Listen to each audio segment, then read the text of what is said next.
Hi, it's Dana from the Arts Partnership. Welcome back to Tap Talk. I hope this week we have no tech problems. So we'll hope for the best and put out some good wishes to the tech gods. I'm joined this week by Pastor Joe Larson, who I could probably just as easily call artist Joe Larson because he seems to seamlessly and effortlessly do both of those important jobs. So let's get Joe on right now and start this conversation. Hi, Joe. Hi, Dana. How How are are you? you? I'm doing good. It's a Good. beautiful day outside. Oh my gosh, it's an incredible day outside. I'm Yeah, happy to be able to say that that seems to be our normal now for a while. right. Joe, thanks for joining us today. I'm really excited to talk with you because you did something during COVID that I think was, I didn't realize you were doing it. I was reminded of it, and it's part of why I invited you on. But you did a painting. Did you do a painting a day or a week A during COVID? week, a A week. painting a week. Yep, for a And year. for a whole year. So you Mhm. ended up with 52 paintings. I did, Uh, which is hard to believe that I actually did that. well, it's Um, really impressive. Was it crazy to do?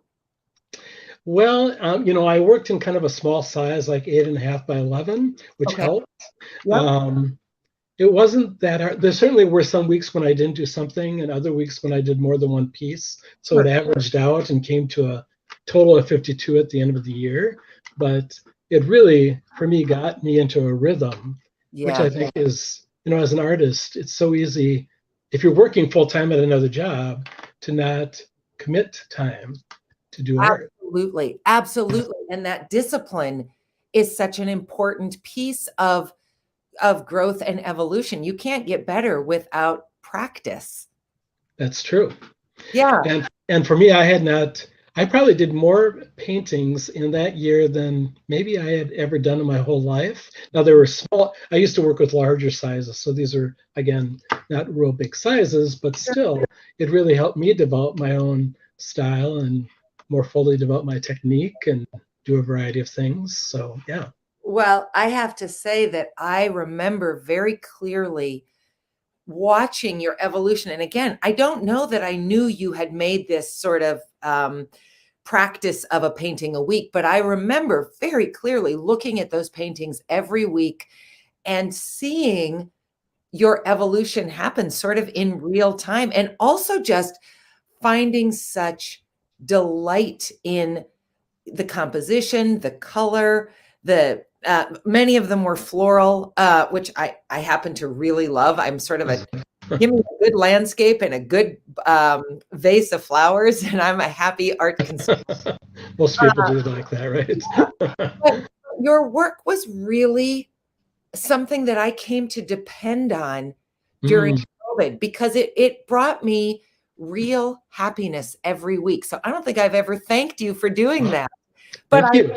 loved your work, and I just loved the accountability of knowing I was going to get to see something every week. Well, that's great to hear. I've had some other people say similar things, and it's Yeah, just positive because you put things out there on Facebook, and you really don't know how people are nice usually, but you yeah, don't know how it's affecting people. But thank you. absolutely. Absolutely. So, well, my first question for you around this is what did you do with all those canvases? I've actually sold a number. We did an art show with the Arts Partnership about a year ago, last Yep. May, um, in my office building, and I had 27 paintings in that show, and we sold 20 in one day, which just floored me. And part of it was I was committing the money to my congregation, St. Mark's of Fargo, St. Mark's Lutheran Church, and so that motivated some people. But people just really like the art. And then I've, I'm not promoting myself. I'm hoping to do more of that, but I've just kind of also had a kind of steady stream of people who have said, "Could you do a painting for me?" And so I've had commissions. So I've probably done close to 90 paintings in the past 3 years, and Wow. I know more than half of them have sold, um, Good which for is you. just blows my mind because I'm not marketing myself at all. It's Yeah. just um, word of mouth and stuff. Well, your art has clearly resonated with people, touched some sort of emotional uh, chord in people, which is really lovely. Yeah. Joe, talk about, I mean, talk about your journey to becoming an artist, because you're a full-time pastor, although I heard that you've gone part-time. Is that true? I have. I just at the beginning of May, I had asked my congregation last fall, so May was the tipping point, and I'm still transitioning. It's really, when you've been doing a job for full time for 6 years, like I've been doing, it's really hard to cut Yeah. back. And they haven't hired someone else. That's Okay. kind of the long range plan. Another Okay. pastor. So Okay. yeah, I decided to go part-time so that I would have more time to paint and do some other things I want to do, like travel and spend Yep. time with my husband Charlie and all that Yep. kind of stuff. So So, um, so talk about how you came to declare yourself an artist. That's not always an easy thing to, no, it's not always an easy label to put on yourself. How did you do that? yeah, well, I've done art my whole life, from when I was really young, and I had teachers who encouraged me. When I went to college at Gustavus Adolphus in St. Peter, Minnesota, I minored in art. I even had a professor, Paul Granlund, who was the artist in residence there, who said to me, "Why are you going to become a pastor? You should just be an artist. That's a calling too." Yeah. Um, Yeah. but we all look at the financial aspects too, right? How do you support yourself? And It's true. actually, I didn't become I went to seminary, but decided not to get ordained because I realized I was gay, and back then the Lutheran Church and most churches didn't Yep. ordain people like me. So, and then I just kind of did art along the way. I ended up actually getting involved in doing some really large, what I call hanging murals Okay. for some churches that I was at. Like church I was at in Minneapolis, I did about four that were about 10 feet wide and 8 feet tall, and changed with the seasons. Um, so I've done really, really big things. I even did one for one church that was about 20 feet by 15 feet, Oh my God. incorporating religious themes. Yep. Um, and then have done, I was into watercolor for a couple of years because that was easy to pick up and do, and have kind of settled on acrylic painting. That's when you know you're a real artist, when you can say something like, I did watercolor because it was, I will tell you, I find watercolor to be incredibly challenging. Well, it is, because it's such a different approach, right? Yeah. Yeah. But it's fun to do because you don't need a lot of materials. You just pick up the stuff and Sure.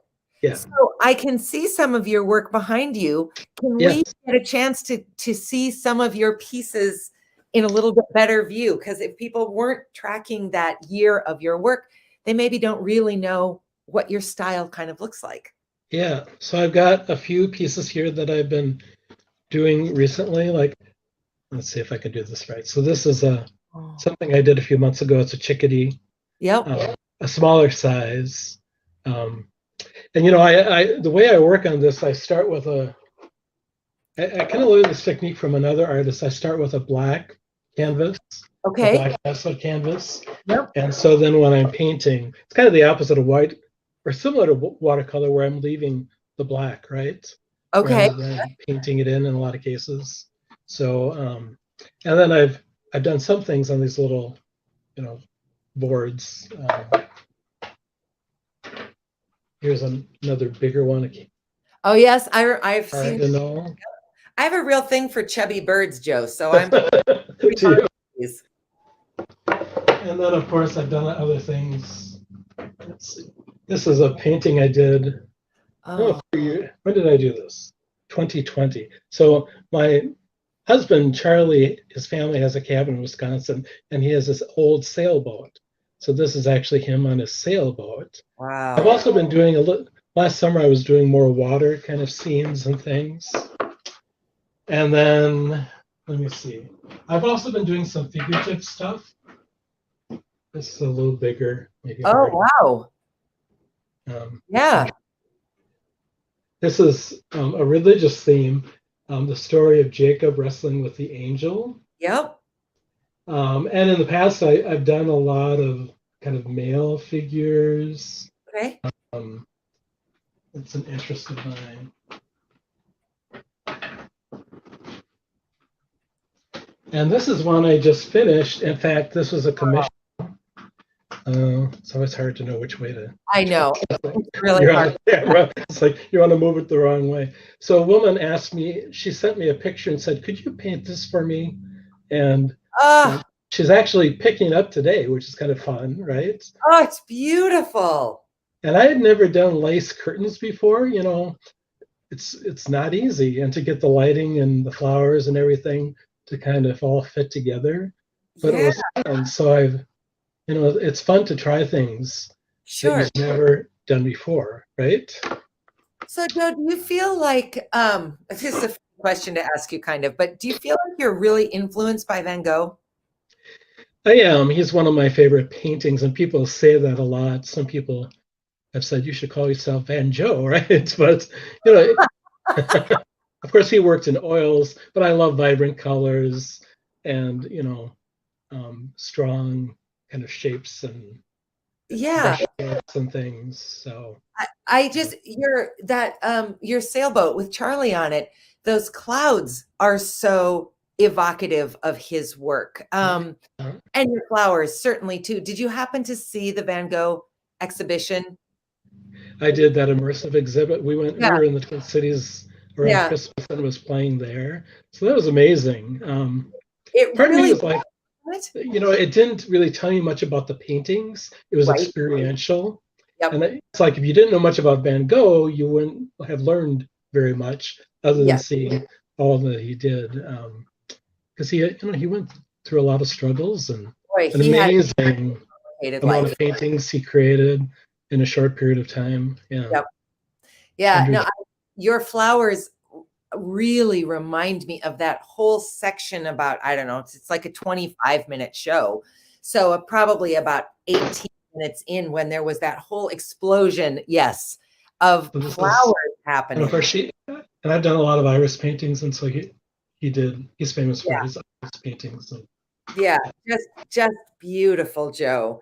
Well, the other reason that I wanted to talk to you today is because June is National Pride Month.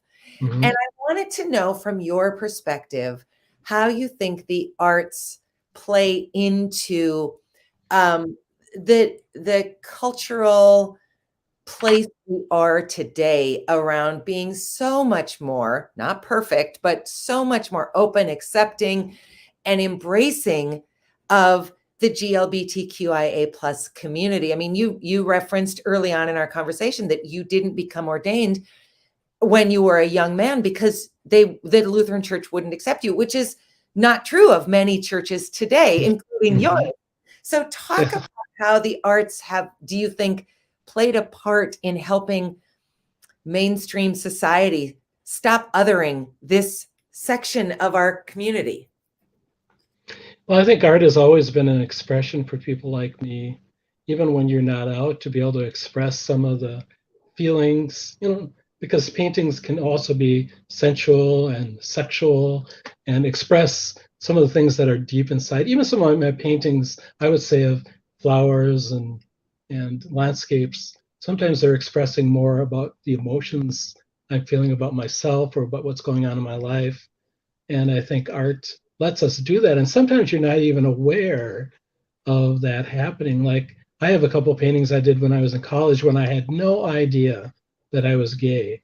And now Okay. looking back on it, you can see Yeah. that was there, right? And that's true, throughout history, where there were painters, artists, sculptors who couldn't express their sexuality, their gender identity, but they could create art that was beautiful Mhm. and and really did in some ways express that. So I think that's true today. The difference is you can now be much more open in a country like ours, and say this is a way of expressing this part of my identity. And like being an artist is not everything that I am, and being a pastor is not everything I am. Being gay is not everything that I am. But when Right. you can bring those pieces of yourself together and express them like you can through art, Yeah. then I think, and it gives something, it gives hope and identity to other people too, right?